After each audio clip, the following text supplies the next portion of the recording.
So I will say, as we start this episode, I watched a clip the other day from Modern Wisdom, and he had Stephen Bartlett on the show.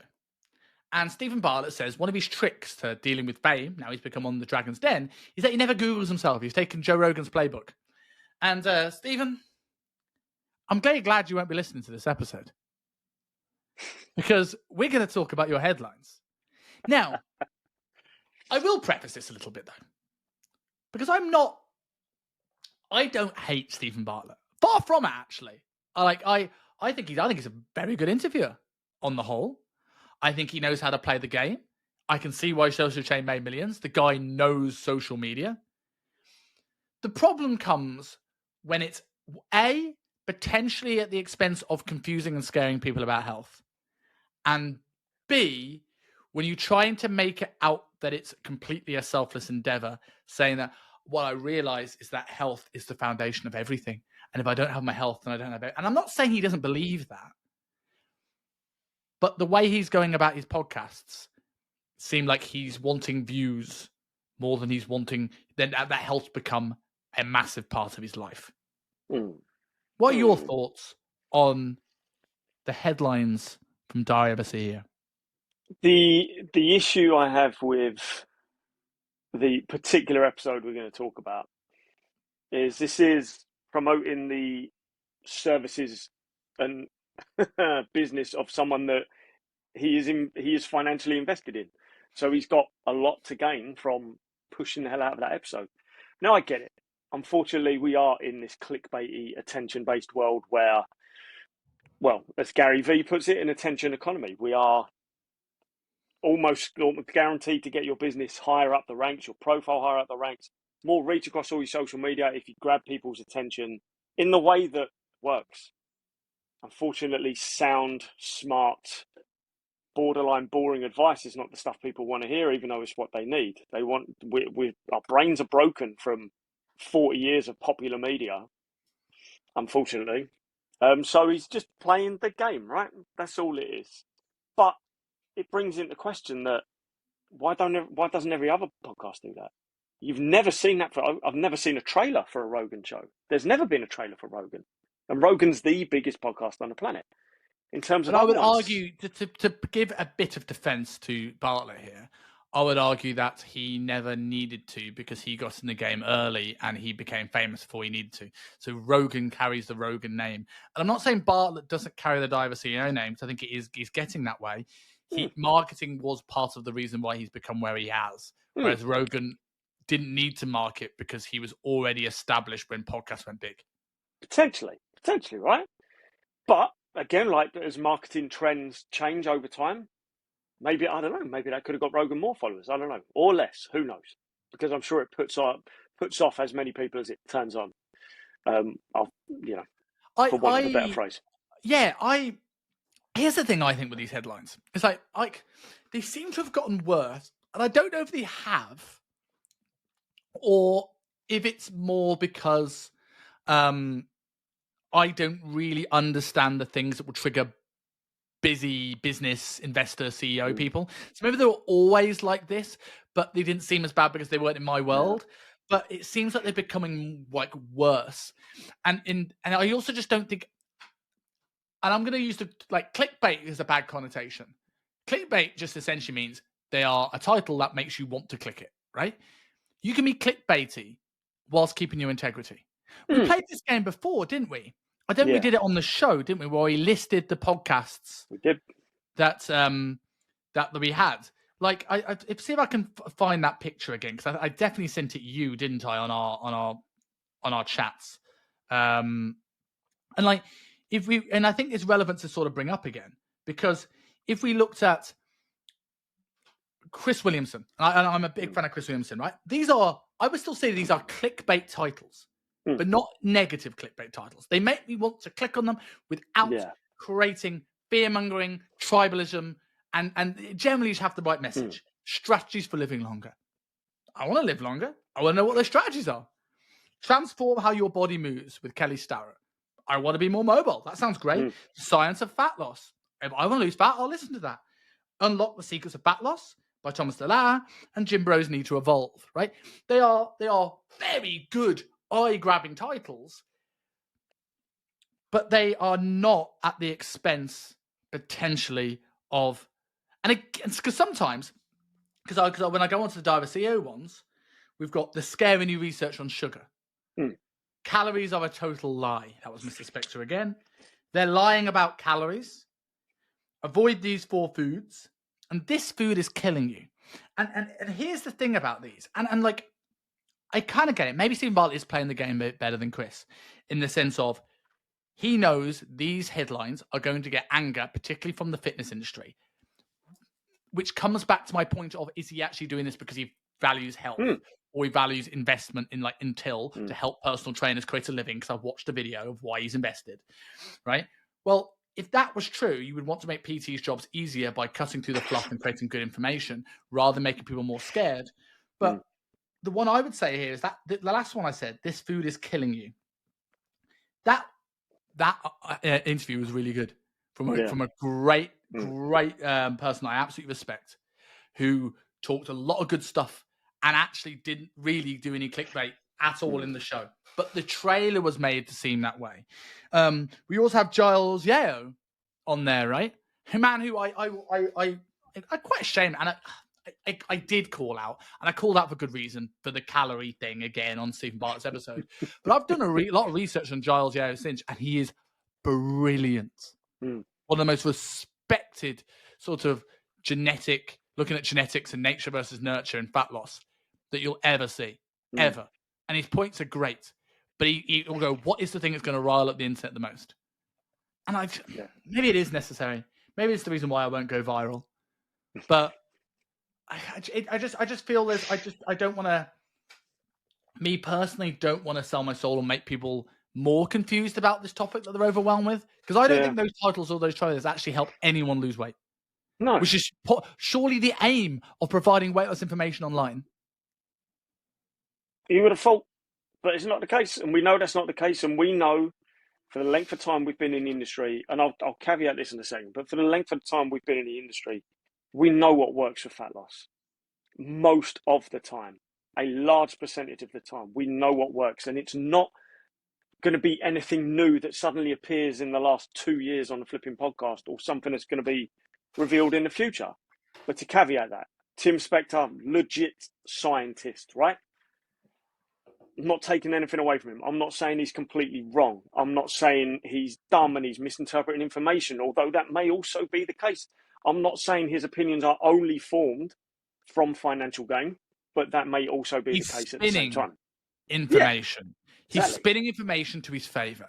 Tim Spector's very smart, and Tim Spector, when I watched that interview, and again, I'll put a preface on this, by the way. This whole episode is in response to the second Tim Spector episode, where he's basically said, and here is the exact headline, I'll find it now, is extra protein is making you fatter. I'm going to unpack that claim in a second. Yeah. But I will hold out. At this moment in time, we were reacting to a title, and I off air, and I'm not going to mention this. Me and Rob spoke about an incident that happened to me where someone reacted to a title and how annoying that was, right? So I appreciate we haven't. I don't know how this interview's gone yet. I will do, and if I change my mind what I've recorded, I will wholeheartedly change my mind and put that on camera. But it's the thing about this he spins stuff. The gut information he's got isn't wrong. The impact potentially, although a little bit pushed, of sugar isn't wrong. Managing your blood glucose isn't wrong. And also the argument he has against calories isn't wrong. But I think the conclusion is flawed, because, and this is always the thing I hate about the people that go against calories. They go, calories is pointless because you cannot accurately say that one apple or one salmon has the same calories than another.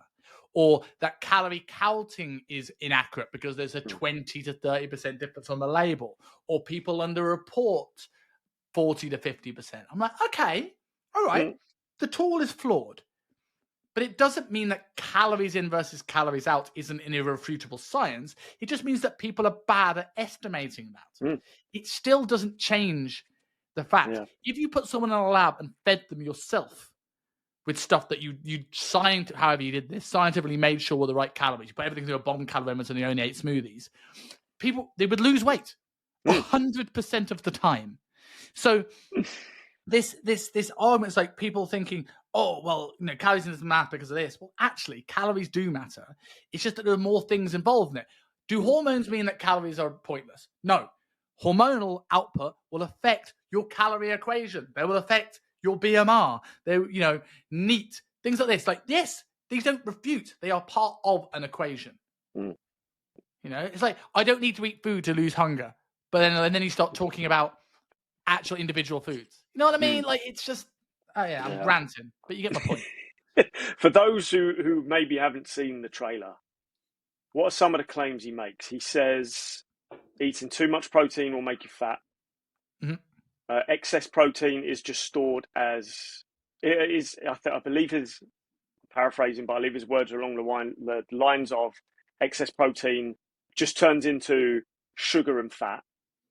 He said something about exercise alone is not enough to create a healthy life or lead to weight loss or something like that. There's little bits in there. You go, yes. But then the intent behind the message and the conclusion he's coming to from those clickbaity sentences, again, the entire interview may say something very different indeed. It may actually contradict what's in the trailer. I don't know. We'll watch the flipping episode and we'll see, before. Right? We'll see. And we have known that to happen before. But there are certain claims where it's borderline arrogance as well. Like they're throwing foods in the bin. Well, that's a little bit extreme. And we know eat a largely natural diet. And I shouldn't really use the word natural because natural is, a labelled term as well. Eat as close to... Hold on, mate. Let me just take a sip of my Coke Zero. That's going to spike my insulin levels. Take a sip of that. Yeah, it's going to magically make calories out of fairies, and it's going to spike my insulin, and it's going to make me really fat. That carcinogenic insulin bomb that Simon is now drinking. I have two of it. It just tastes like obesity. It's wonderful. Mate, you can see your gut microbiome's just dying in front of us on this call. You can see, man. You know those games what are you doing? You can play on Instagram where the donuts are coming into your mouth and it's like. But he's making very arrogant claims in the interest of attention. Okay, so he needs to back this stuff up. Now, again, maybe in the entire episode he does, but in the previous episode he didn't. It was just more of these wild claims. So if he has the studies, the evidence, the clinical trials that show people overeating protein leads to fat storage and an amount of sugar that's going to be potentially detrimental to you, because if there's not, then there's no point even mentioning the fact that it turns into sugar, because we know it can turn into sugar. That's a process in your body. If he's got those studies, then share them, because at the moment, all I've got is a long list of studies that show excess protein intake does not lead to fat storage, even when in a calorie surplus. So well, exactly that, right? What I often try and teach coaches is sound principles over sound bites. Yeah. So, like, if you're principle first, study second, you're evidence informed, not evidence based, you can start to piece these together, right? So I've looked at some studies today. And obviously, I pasted them around me in that little video I just put on Instagram. But like, at the same time, if you understand what's going on here, let's unpack this claim. So protein will get turned into sugar and make you fatter. Okay. Overeating on protein will make you fatter. I agree with you. Overeating on anything will make you fatter. Overeating is the key word here, not protein is the key word here. So are we sitting there now with scaring people on protein? We're scaring people on overeating. The claim is right, but you've now made you emphasize this. Like, I watched a great video from Alex Hormozy yesterday about sales, and like he was like, if I said I didn't say hit his wife, or I said I didn't say hit his wife, I mean it could have hit someone else's wife, or I didn't say hit his wife, could mean like hit his son, right? Like it's like the phrasing here is that protein is the enemy rather than overeating is an essential enemy. Yeah. Then let's look at this process, right? So fats can easily be stored. Fatty acids, add a triglyceride, adipose tissue. Carbohydrates circulating insulin in the circulating glucose in the bloodstream. Insulin will then store it. Okay, cool. So that will then need to be made into triglycerides, right? So protein, right? Protein will need to then go through gluconeogenesis, which would then in turn be made into carbohydrates, which then needs to go through another process to be turned into fats. So while those things are true, out of the three main macronutrients, let's not talk about alcohol, out of the three main macronutrients, it is by far the hardest one to do that. So you making that claim, it's like, well, you're forgetting that, like, all right, because what you're going to say is that actually you should eat more carbohydrates and fiber because by my vegan diet book.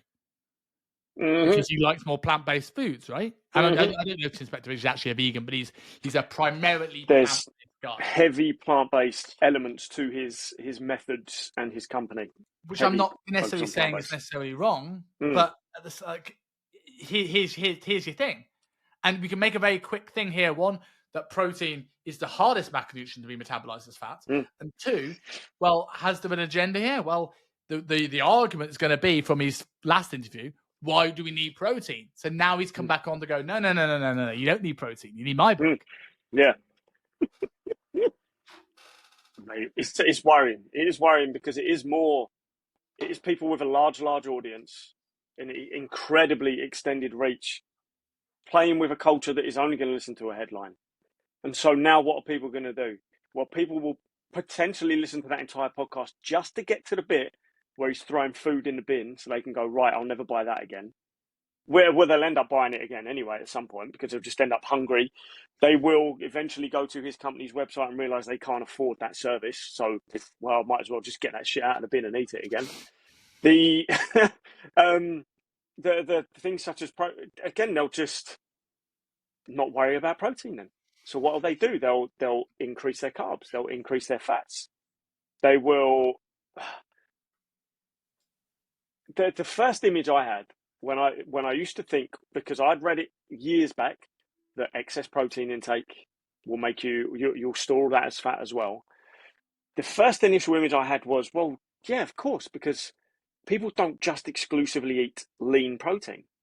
They're eating, if they're overeating on protein, they're probably overeating on a lot of red meat, a lot of fat on the side, eggs, fat on the side. They're probably eating high fatty sources that are also protein sources as well. In which case, an overabundance of calories, a large percentage of which coming from fat and protein, then of course, no one's overeating on lean protein. And even if they are, there's even less reason for your body to store that fat, to store that excess protein as body fat, because the studies have shown people eating 3 different types of protein amount, whilst carbs were up at 40%, 40 to 45%. That's a pretty high amount of carbs in a diet. Fat around about 30%.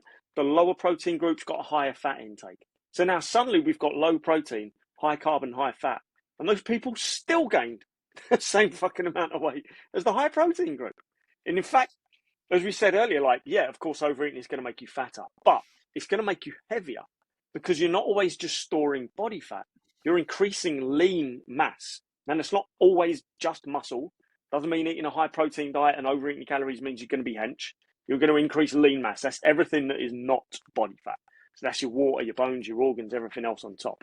So the studies show everyone put on the same amount of weight. When you look a little bit deeper in terms of who put on the most amount of fat, the high protein group wasn't number one. It wasn't top. So therefore, the studies we do have show us that these wild claims are not the case. And if he has the evidence to show, well, actually, here's the flaws with that study. Here's what I've discovered that is verified by other people, peer reviewed, and placebo controlled trial, whatever the hell is needed for us to say, yes, this is 100% irrefutable. Fucking give us it then, without saying it's in my book. And I want a bunch of studies, right? I want to read it. I want to learn. I want a bunch of studies, right? I don't want you cherry picking studies. So from my I've been back to back with calls this morning, so I haven't done a huge study drive. But from the stuff that I looked at this morning in preparation for this episode, we have a number of studies that say that. And again, here's the thing, right? People talk about, actually eating more protein and an increase in lean body mass isn't going to actually burn that many more calories. You put a little bit of muscle on, it's actually not going to be this big transformative thing. All right, okay, you can make that claim, but the problem is of a loss in lean body mass, right? So we see a lot of studies that say that, like, for the lack of loss of lean body mass, people ended up losing more weight. We took a lot of studies that talking about the obviously thermic effects of food, and talking about people on higher protein diets lost more weight because of the higher protein. There are studies to back that up. We have potentially studies of looking at satiety, and people who went on high protein diets tend to not crave and not get as hungry. There are, and someone's going to say, yeah, well, we found that's not as big a thing as we thought. Yeah, there are studies on both sides of this coin, right? I also found studies, and again, it's something that I'm happy to do, that a lot of these people aren't happy to do, is find also studies that don't necessarily support it. So I found a study today that talked about as long as someone's in a calorie-controlled diet, no different macronutrient composition actually made that much of a difference in terms of overall weight loss. Okay, right. But it didn't say the high-protein group was worse. And what it did say is that a calorie deficit was the main thing that actually attributed to the weight loss, right? And it also abuses all these other things. So when Tim Inspector had his first interview in January or whatever it was of this year, and he made those claims about exercise not helping you lose weight, right? Well, okay, maybe it doesn't. But no, what you've now done is now say people who didn't really want to exercise in the first place go, well, see, look, Tim Inspector said, I'm not going to go to the gym anymore. What's the point? Well, how about the staving off osteoporosis? How about the improvements in mental health? How about cardiovascular benefits? It's going to lower your blood pressure, make you less likely to have a heart attack. Nothing ruins a weight loss journey like keeling over and dying, right? Like that will fuck up your results quick, right? Like if you talk about, again, we're talking about, there's tons of research coming out now about obesity being linked to people who are under muscled now, right? So let's talk about that, the drop in lean body mass and all the impacts that has on people's lives. So yes, so you're saying, okay, protein might be stored as fat if you overeat it. But what about all the benefits of having more protein in somebody's diet? Yeah, let's put aside, let's assume he's right. Let's put aside the weight loss argument, right? Like, let's look at this with a bit of nuance and a bit of like an overviewing of stuff, right? And you mentioned at the start of this, and I got this quote up, right? Because I couldn't, I should remember it, but I couldn't. Energy cannot be created or destroyed, only converted from one form of energy to another. So we assume that nothing is just going to get burnt. It's all going to be converted into something, whether that's heat or breath or CO2 or whatever, like however it's lost or whatever it's stored as. So it's like, it's a bullshit claim, because every energy in the world is converted into another form. So like, what's your point?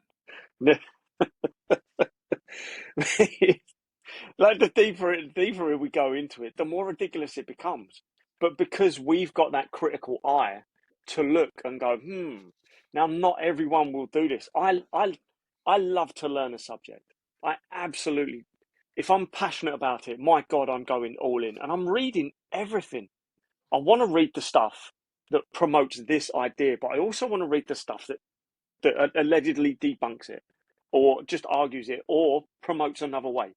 Because if I just go into one side of the spectrum, then that becomes a rabbit hole, then that becomes a dogma, and then that becomes a tribe. So you have to look at what the other side is saying as well. But that's the way to then learn what actually is the case and what actually is relevant.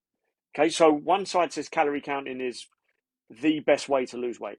One side says calorie counting is absolutely pointless. But somewhere in the middle of that is the larger, more relevant spectrum of calorie counting isn't everything. It's just a tool. And coming from the other side of it as well. Well, calories do matter. It's a measurement. And what's going to lead to weight loss over time is an energy deficit. So if you want to get, into semantics over the naming of these things, then, well, go back 40 fucking years when the term was coined or whatever, or longer, which you can't do yet. Musk will take care of that, I'm sure. But then, so what do you do? We just create a new tribe. All this is going to do is enable the people that are already more vocal, more aggressive on that side, that say overeating protein is gonna kill you. I'd like to think there isn't a tribe that thinks exercise is not good for you, but maybe there is. Maybe there flipping is now, right? There is. And let's also bring this into the fact that it's not just about weight loss. The larger, again, I'll just call it tribe, the larger tribe out there talking about nutrition is largely related to weight loss, right? But then that is because that's one of the biggest problems we've got on this planet at the moment. Obesity stats rising, overweight stats rising. Estimated by the year 2050 that 1 in 2 Americans will be obese, not just overweight, obese. That is the death of a civilization if it's not fucking dying already, right? So, yes, of course, it's very, very loud because weight loss, well, excess body fat creates lots and lots of the health issues that we're seeing that are killing people in other numbers as well. A lot of which can be fixed by exercising, improving your diet, eating a little bit less, moving more, the simplest things, right? I've lost my point because we're going on rants today, but this is good. So let's look at it from a health perspective. There's still health reasons, longevity reasons why you need protein in your diet. There's still health and longevity reasons why you need exercise, why you need to strengthen your muscles, need to strengthen your bones, your tendons, your joints. Peter Attia, funnily enough, on Diary of a CEO, it was one of the best Peter Attia episodes I've listened to, and I pay for Peter Attia's private stuff. This episode was phenomenal. And in there, he points out that if someone, okay, in the older generation, but it still happens in young people as well, someone has a fall and they break a hip or thigh bone or something like that, and they're not what you would class as fit and healthy, they've probably got, I hope I'm not butchering this, like a year to 3 years left. Like that could kill them. That broken hip, broken leg could kill them for multiple reasons. And I implore everyone to go out and watch that episode because that's a little bit clickbaity. This is how it happens, right? You say, if you fall and break your hip, you've got a year left of life. Yeah. Then we move on to the next clip with Darth Vader music going on in the background. Once you listen to the actual, well, the difference is once he explains it, you're like, oh my God, it's even more terrifying. I shouldn't have listened to this episode because now I really want to upload my brain to Neuralink and get the hell out of this flesh body, which is only going to last another 20 years, which is what I actually want to do. So there's a right way of putting this information across. And whilst there's nothing inherently wrong with everything being clickbaity, because it is just grabbing attention, as long as your information has got the path to lead someone down to what is actually best for the majority of people, I don't really care if it's clickbaity or not. But when it's clickbaity and then you look at it and it's like, well, this is actually kind of wrong and this is going to mislead people more than anything, I'm going to fucking pipe up. I don't care how close these people might be financially related to my business. I don't care. If I pipe down, problem never gets solved, right? Things get worse. Then I'm going to have clients turning up going, why are you telling me to eat 1 gram of protein for every pound of my body weight? I just heard Tim Spector said I shouldn't. Well, now we've got a conversation. Like this, we've got some unbrainwashing to do. What's the opposite of brainwashing? What's unbrainwashing? I don't know. Red pill. Red pill. Gonna red pill you on nutrition. Red pill on nutrition. But I agree with everything you said. And again, maybe I'm wrong here, so apologies if he is part of it. But remember when Bartlett released that diary where you have the little QR codes and you get little videos and advice on it, right? Sure. And he employed Dylan Cartel to be his fitness advisor on this journal. So someone who preaches a calorie deficit and activity. So all of a sudden, Tim Spector's isn't the guy you go to for this. And I'd also like to add in here, right? The whole thing about Zoe. So why is Zoe? Why is he named after a northern guy? I did know why. I can't remember why. I did realise it after a while, or I read it somewhere. I can't remember why now. Yeah, like no offense to anyone called Zoe, by the way. Yeah, it's a perfectly nice name, but like, why Zoe? But so the whole point is using blood glucose to individualize your diet and what you respond well to and what you respond bad to. Okay, yeah, all right, okay. I'm all for that. If you want to stick a needle in your arm and measure your response to the food, then that's awesome. Do you know what? And I'm not being sarcastic. I think that's a fucking amazing tool. But the whole point is personalization of your diets, and that you might not respond to things in the way I respond to things. And then we go out on a podcast and deliberately chuck out foods, like in the same way that for everyone. Yeah, for everyone, but absolutely everyone. everyone. Because he's probably going to say the carnivore diet is bad because it's high protein and it takes away all his fiber and vegetables and all the stuff that he likes, right? Yeah. Well, here's the thing that people don't mention about the carnivore diet, right? The people that respond well, people like McGeary Peterson, people like, these, even Saladino, people that preach it, have had issues where they have responded to defense chemicals in vegetables or pesticides that are sprayed on vegetables. Now, before you say that, but they're a fucking idiot, what do they know? Well, okay, Michaela Peterson had multiple hip and knee replacements before she was 20 and now feels fine and has no skin irritations and no joint pain. So you tell me she's an idiot because I'm not listening to you. And it's that thing, well, no one goes to somebody who has a peanut allergy and they go, what the fuck are you talking about? Peanuts are the best. You should be eating peanuts all the time. I don't care if you close up your throat and dying. You're losing out on the peanuts, right? No one does that because that's moronic. Everyone understands that you can have a peanut and not respond, and this person can have a peanut and it kills them, right? So, but when it comes to the topic of vegetables and some of the stuff that goes on there, which is, it's irrefutable that plants have defense chemicals, and it's irrefutable that pesticides affect people. Yeah. And just because the overall consensus is that vegetables are healthy, which I agree with, doesn't mean there aren't those people that don't agree well with them and need to find other solutions, like organ meat and berries and honey and all these sort of stuff, right? So why stop wasting time not finding a solution for these people and instead telling them they're an idiot rather than learning what you can learn from them is stupid. And going into the blood glucose thing, what does Tim Spector do when one of these people eats broccoli and their blood sugar spikes? Because we know that blood sugar isn't just responsible from carbohydrates. Stress response, immune responses can also increase blood sugar because we're going to break down maybe protein. Come on, I'm with you, Tim. Maybe carbohydrates, like stored energy from the liver and whatever else, right? So, okay. So what happens if I have a stress response from eating a piece of broccoli? What do? It goes against your ethos. Are you going to tell that person who might benefit from a higher protein, lower vegetable diet to do it because you're about individualizing? In the same way that someone might not be able to digest a steak and you would tell them to have less red meat. Yeah. Like I'm a big red meat guy. But if I'm not saying it's for everybody.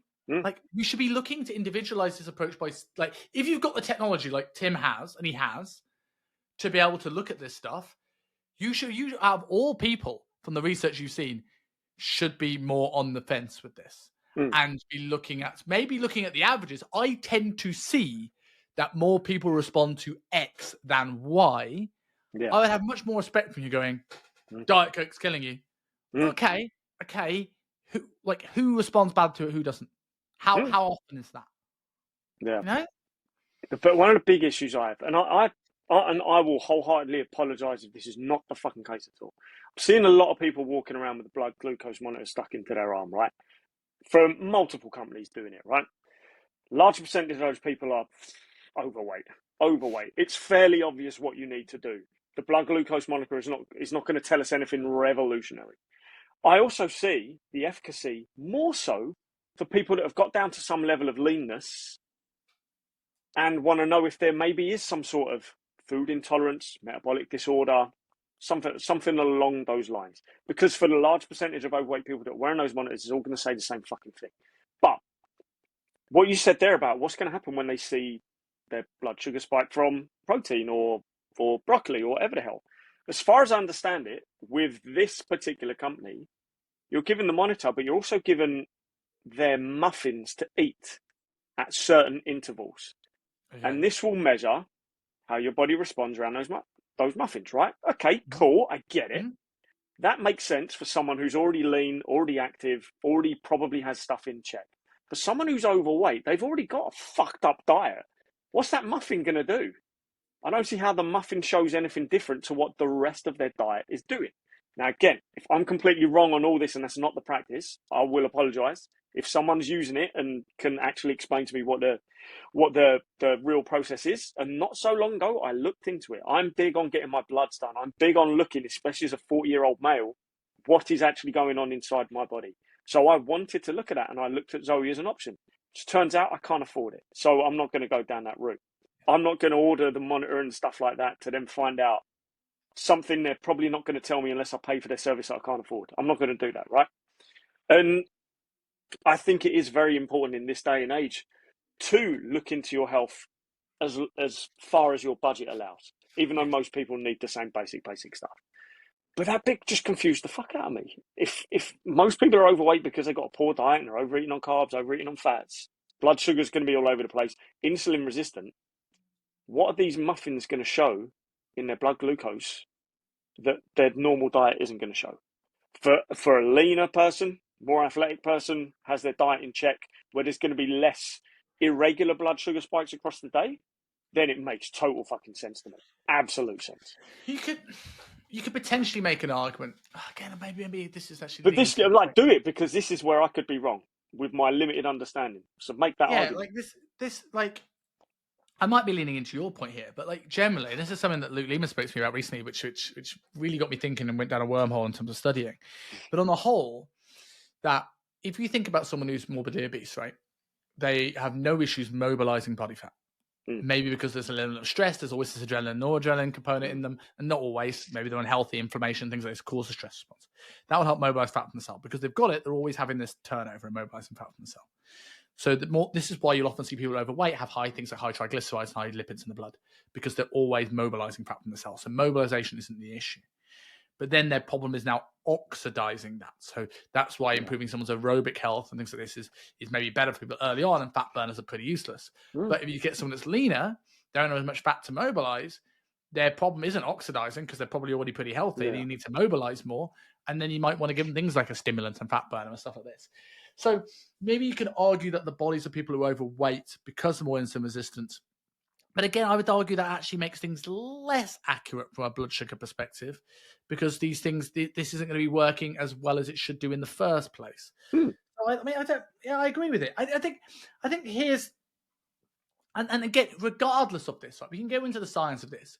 Who mobilizes better? Who oxidizes better?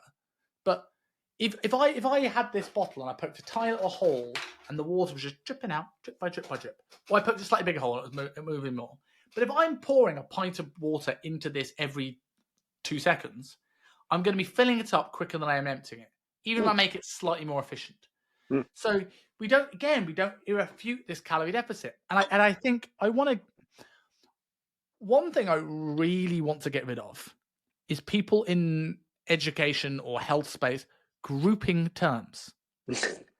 So calories in, calorie balance and calorie tracking are not the same thing. So you saying calories don't matter and then talking about calorie tracking is two different points. Yeah, exactly. In the same way that people go, we have a correlation of people having more issues of metabolic syndrome on a diet full of red and processed meat. Hold on. Hold on a minute. And this happens all the time, right? Red and processed meat? How about we just measure processed meat and then we measure red meat and a grass-fed steak? Because a grass-fed steak and a bit of corned beef is going to do things very different to the body. So could we not group things?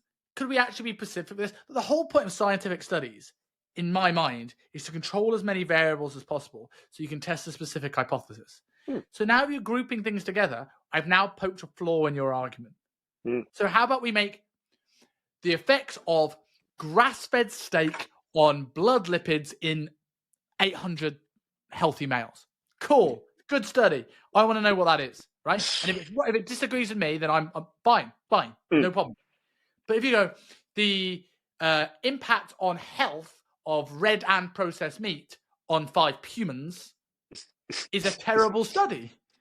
And I'm sure many people know that this is for many reasons, right? And I think we get caught up in this grouping stuff together. Animal diets are the problem. Vegetables are the problem. No. I'm sure nothing he's saying is wrong, inevitably. I just think the conclusions he's drawing to don't always necessarily have the best intentions. And I also think his biases are clouding his judgment. And I think ego is such a big thing in the health space in general. I mean, I'm going to move off Tim Spector here for a second, because it's like I'm going to go on to Brian Johnson, not the Liver King, the other Brian Johnson, the one that's or the singer from AC/DC, not that one either. Oh God, I wish I was talking about him more. But like Brian Johnson's the one that wants to live to 7 million, right? And does that by injecting so much Botox into his face, and injecting other drugs. Let's talk about that for a second. Like, so again, this is the bias thing, right? I'm going to let this camera, because I realize as I nod my head, it moves with me. I'm going to, like, he says the whole point of this thing is I wanted to take up my brain. I want to take up my decisions because I make bad decisions about my devices, and I'm fueled by the data. I respect that. I absolutely respect that. So why are you vegan, Brian?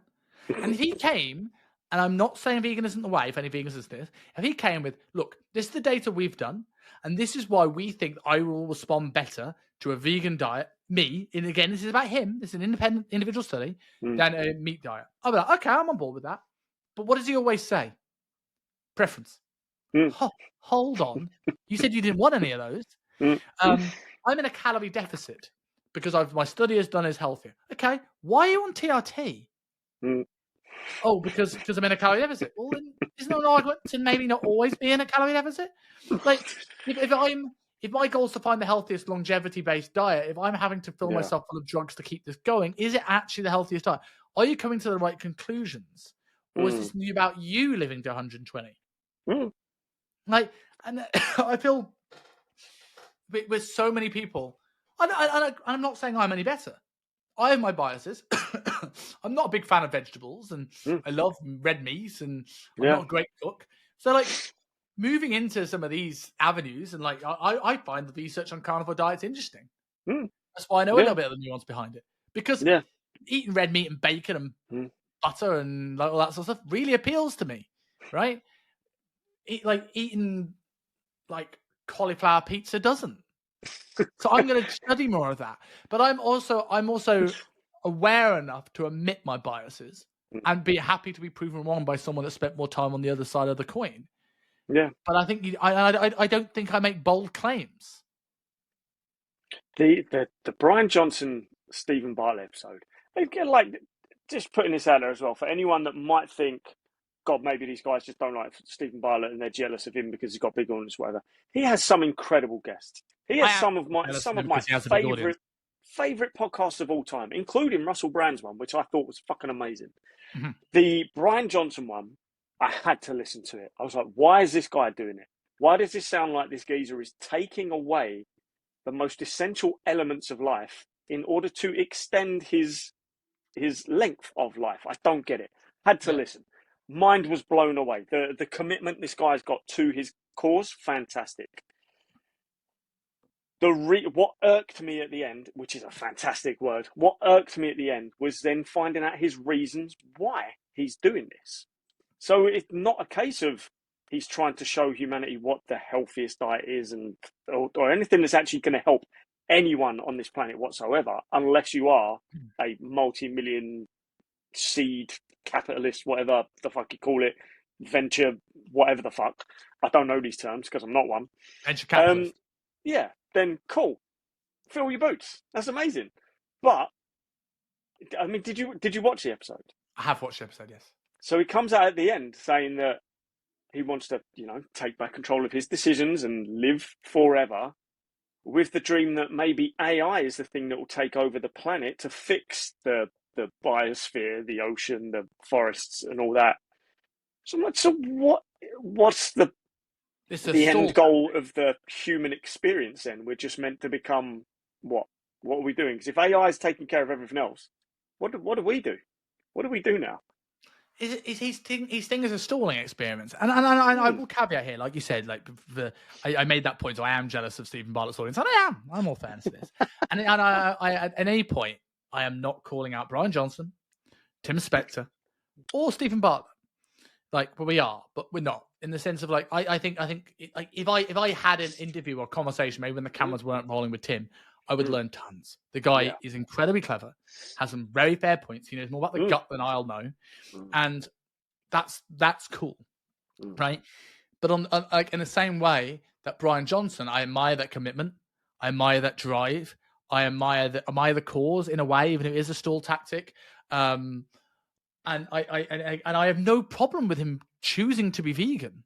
Like none at all. Like you do you. I just have problems with it when you make a big song and dance, but you're trying to take your decisions out of the equation, and then you make very obvious decisions on this. So well, then your message is flawed.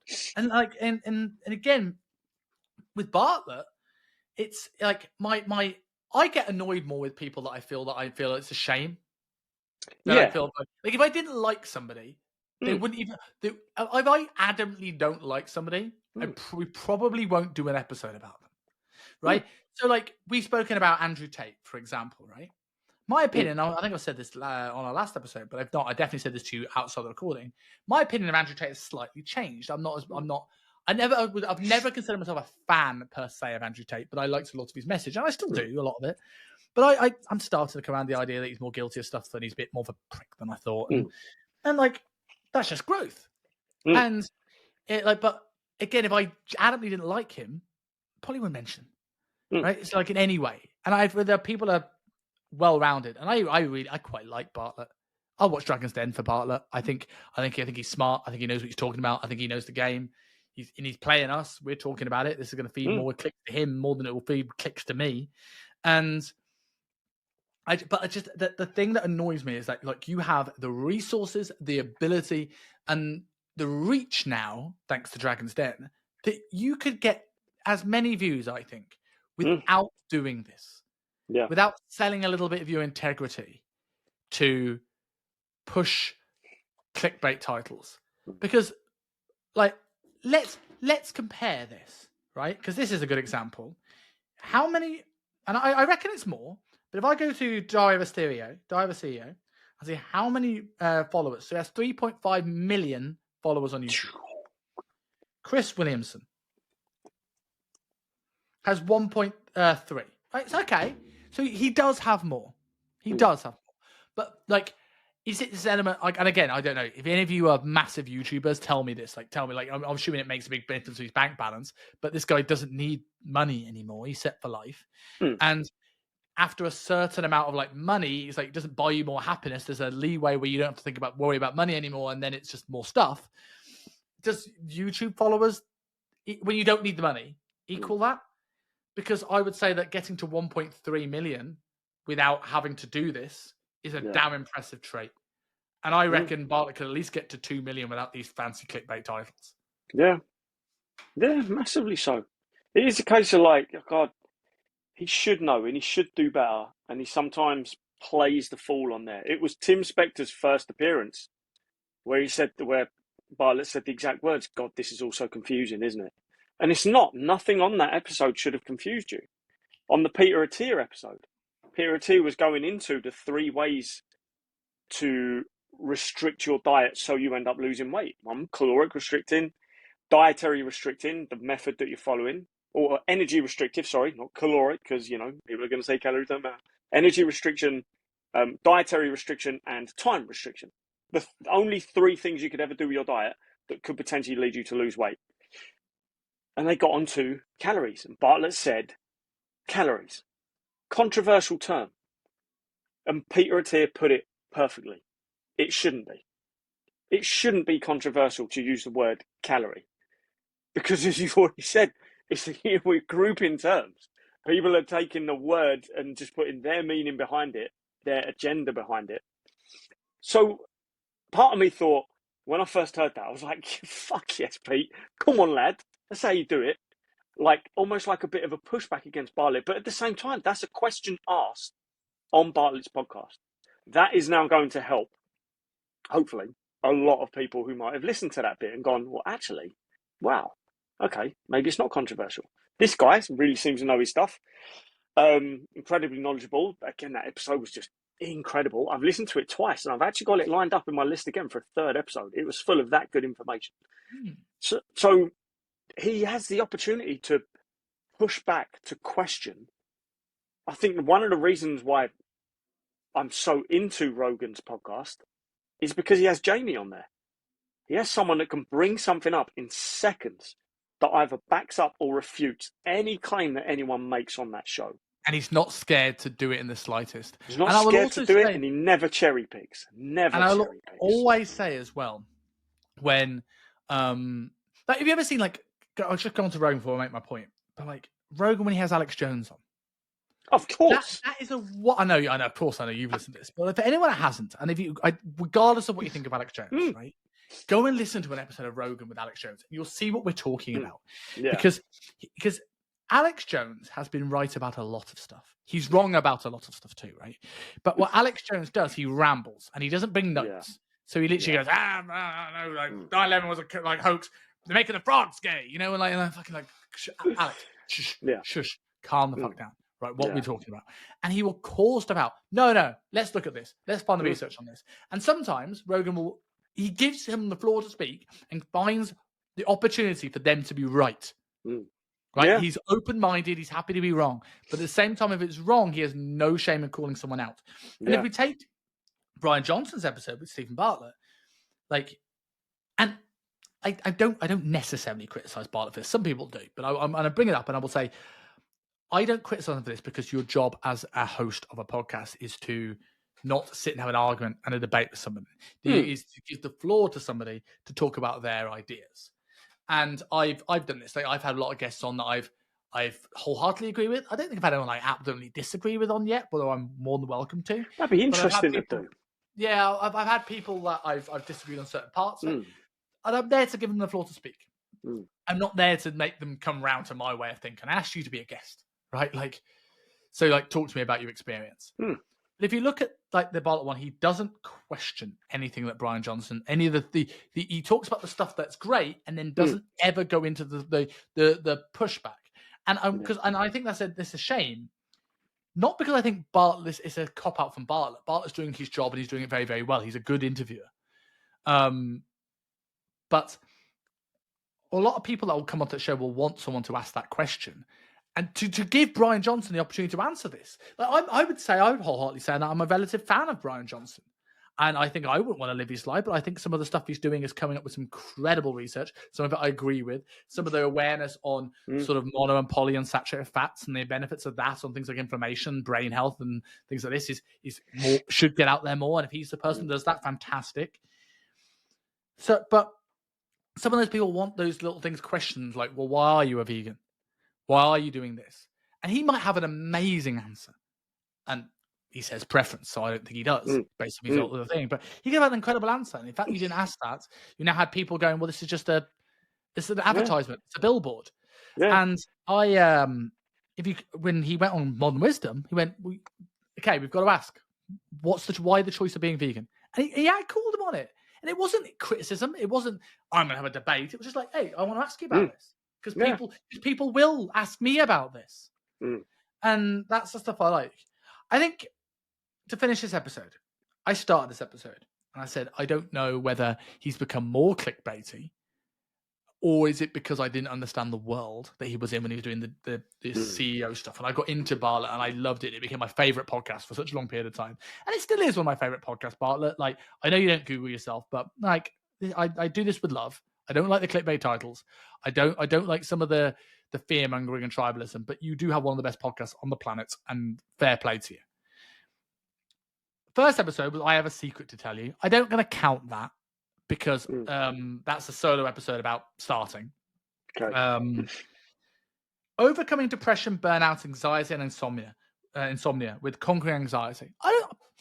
I think that's a Modern Wisdom clickbait.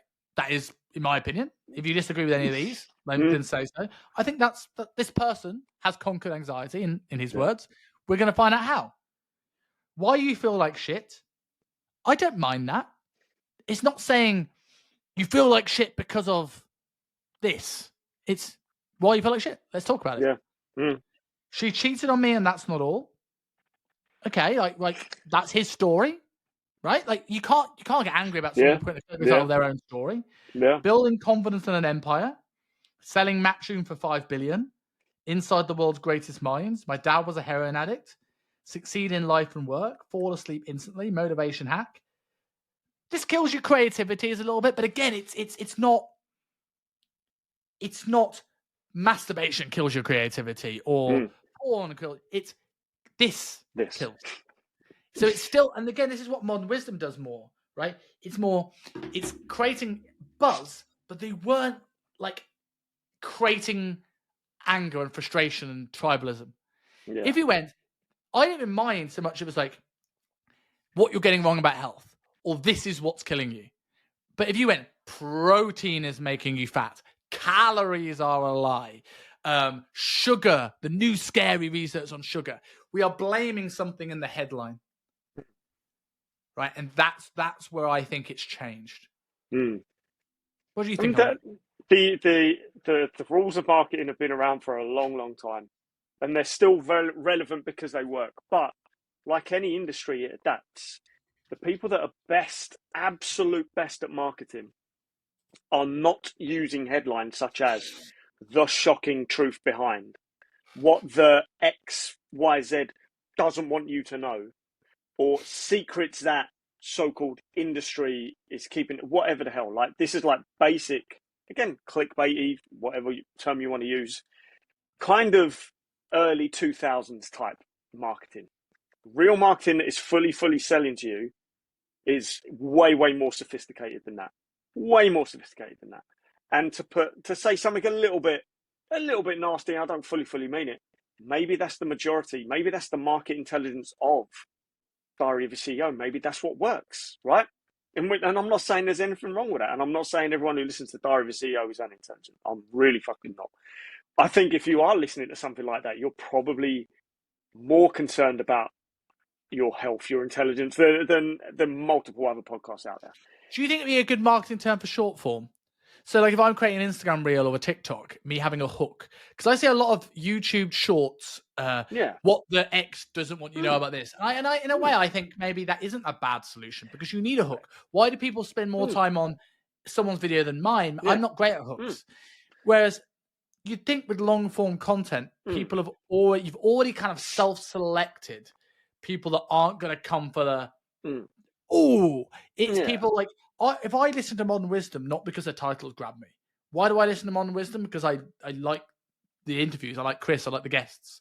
Yeah. Right. I like Rogan because I like Rogan. I like Bartlett. Like, again, this is my point. I listen to Diary CEO because I like Bartlett and I like his guests. I've never clicked on an episode because it said protein is making you fat. So maybe other people are different. I'm less likely to click on the episode if it wasn't my job in a way to report on it. And make my video about it. So that actually puts me off the show. And I don't think I'm the only one that's been put off by these things. Because when people listen to long form content, I don't think people can listen to long form content based off of clickbait. Because they want to, people that click on because of a title are going to be like, oh, I want to learn about that. And when it's not done in the first 10 seconds, they're out the door. The people that stay for a 2-hour interview have more invested in you than your titles. Surely. Yeah. I'll use a great example because I would have just said Rogan again. If you look at, I don't think you get the episodes on YouTube anymore. I don't think you get the YouTube episodes No, but anymore. we've got Spotify. But it's just the name of the episode. It's just the name of the guest. There's never had to be a trailer. There's never had to be, occasionally some fan pages and stuff like that will edit a clip out with a headline on it, that sort of thing. Yeah, he's the Andrew Tate level of marketing, right? Andrew Tate didn't really market himself, other people marketing for him. Joe Rogan for him. Really well. Same, right? 2043, Francis Foster and Constantine. 2042, Joe List. Sean May. It's literally just names. Stephen Strope, Eddie Bravo, Michael Easter. So it's just names, right? But the example I wanted to use, because I see his clips all the time now, and rightfully so, because I think he's one of the funniest geezers on this planet. Doesn't do clickbaity trailers, doesn't do headlines, stuff like that. Theo Von's podcast is growing exponentially because he's incredible and he gets incredible guests on there. But you could say, well, it's just a comedy podcast. There is no headline. There is no nothing to learn. He's had a lot of people on there you can learn from. I'd beg you to go start listening to Theo Von, as long as it's a guest that is relevant for you as well.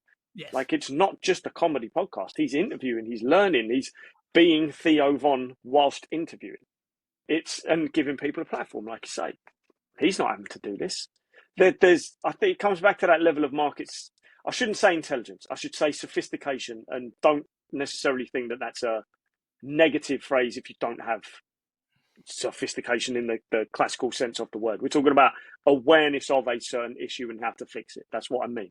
Someone who's highly sophisticated in a certain market doesn't need to be explained to. They don't need their problem explained to them. They don't need to necessarily know what they've been doing before or the multiple solutions at their disposal. They just need to know this is you're going to fix your problem. Boom, high sophistication, ready to buy. Let's go. That's a butchered explanation of my sophistication. But in terms of, whilst I guess Stephen Bartlett's not really selling anything, even though there are sponsors to the podcast, the sophistication level just has to get essentially whoever's in this attention economy that he's currently looking for, right? Well, that's the thing, right? Like, we're saying about marketing being more sophisticated, and I'm now deliberately playing devil's advocate for Stephen, in the sense of like, well, is it just because we're in a world where we're selling a product? So if I'm selling you coaching, if I'm selling you mentoring, you need to like me, you need to respect me, you need to understand that I may be able to teach you things that you're not aware of. If I'm selling you a dogma, if I'm selling you a cult-like belief or a following, then like in that situation, you're not going to buy from me because you know I'm not that well-rounded mentor. But if I'm selling attention, if I'm selling media, maybe it is the right approach. I mean, like, the guy's successful. Like, maybe we just butthurt about it because it's a term in pro wrestling called being worked, right? So when a heel, who is people don't know wrestling, a heel is a bad guy. So when a heel makes you angry, right? And it's not angry like go away, heat. Like, I don't want you on my screen. I hate you. It's I hate you and I want you to lose. That's called being worked. We are being worked by that heel. Are we being worked by Stephen Bartlett because what he's doing is working, and his goal is to get people like us on a podcast chatting about his clickbait headlines? So people go, let me check out who the Stephen Bartlett guy is. Yeah. Like, are we collateral damage in the bigger picture? Well, of course, we're a part of the puzzle. That's what it is. We're a part of the puzzle. And that's the same thing with the Andrew Tate stuff. Like, how many TikTok and Instagram channels before he was completely banned from all this stuff were just recutting his videos up for him as part of his university, as far as I'm aware. Like, it's the guy's fame went ballistic overnight, right? Became the most Google guy on the planet. Incredible, right? Incredible marketing tool that a lot of people use. Like, you could say what you want about it. Every major company uses it, especially Apple. Apple are phenomenal for it. Because what are you going to do? You're going to share about your new phone. You're not just going to share about your new phone. You're going to take pictures on your new phone. And people are going to go, oh my God, look at the quality of that picture. Oh my God, you can zoom out now. Oh, you can blur the background now. I want it too. Because you saw someone else have that. Like, that's why they don't really need to. If you think about an Apple advert, they're the shortest, sleekest things ever. Really. They show the phone, and then it's some sort of scenery which is not shot on an iPhone. How do they really market from other people marketing it for them? Same with any other product. Same with any other large, profitable product. Get everyone else to do the marketing for you. You just provide the goods. And in this case, it's crazy information. Yeah. On that note, I think that's a good time to call it there.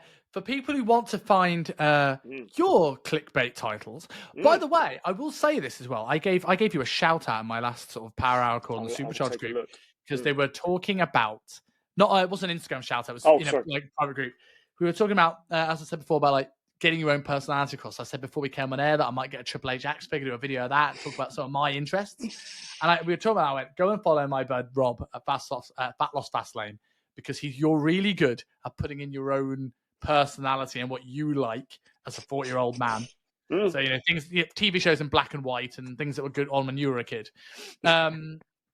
Into there, you got Simpsons clips. Who were the two people you had the other day? Oh, what, the two fighters that came in, mate? They were just off a Canva. I tell you what, I'm amazed that I managed to get away with a video with a 9/11 joke in, and no one's complained. Maybe no one watched it. That's what it is. Which video? The first video I do about quality versus quantity. I say, Don't think of them as those old school bank scales where everything has to be evenly balanced. Think of them as two elevators in two separate towers. That was the best analogy I could come up with. And when I say the word towers, I think of 9/11. So I put in a clip of 9/11. Maybe no one complains because no one watches it. So for everyone now, I'm going to do your shout out at the end of the show for you. Go and search Fat Loss Fastlane and go and complain at Rob about his terrible bad taste joke.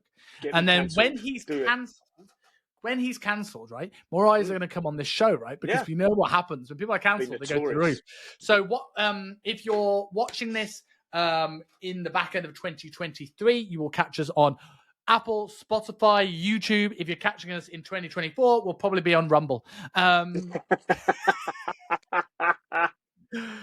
But Rob, been a pleasure as always, dude. Catch you next week. Thank you.